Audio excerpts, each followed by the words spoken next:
कोयलरिया गावे मैया के भजन। शेरा वाली जोता वाली मेहरा वाली कर सुमिरन होते भोरे कोयलरिया गावे मैया के भजन। झूमे धरती गगन मन हो जाला मगन चरण चुमता चमन। झूमे धरती गगन मन हो जाला मगन चरण चुमता चमन।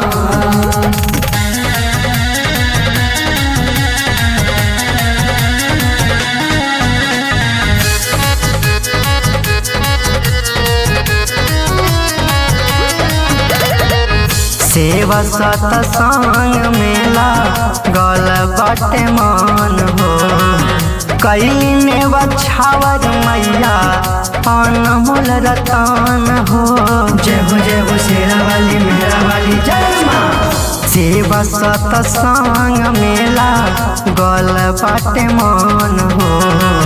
कैली बछावर मैया अनमोल रतन हो।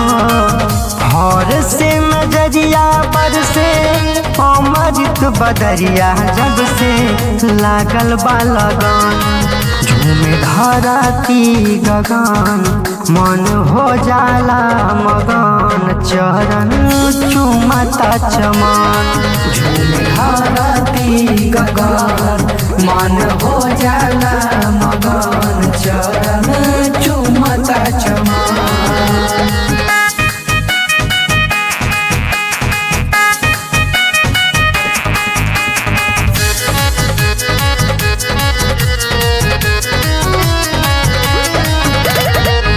बड़ी भाग्या के मैया दिहली दर्शन हो। जिंदगी हमार साचो होई गईले धान हो।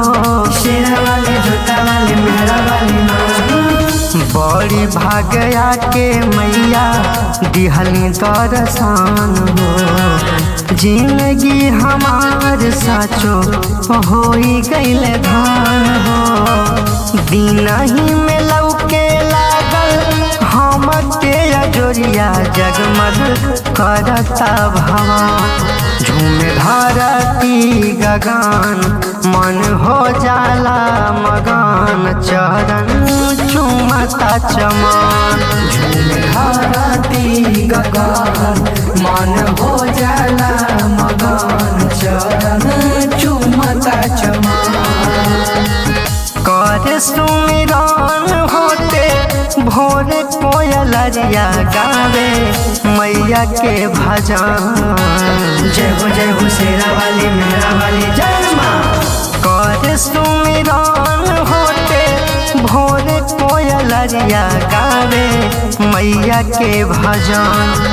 झूमे धरती गगन मन हो जाला मगन चरण चुमता चमन।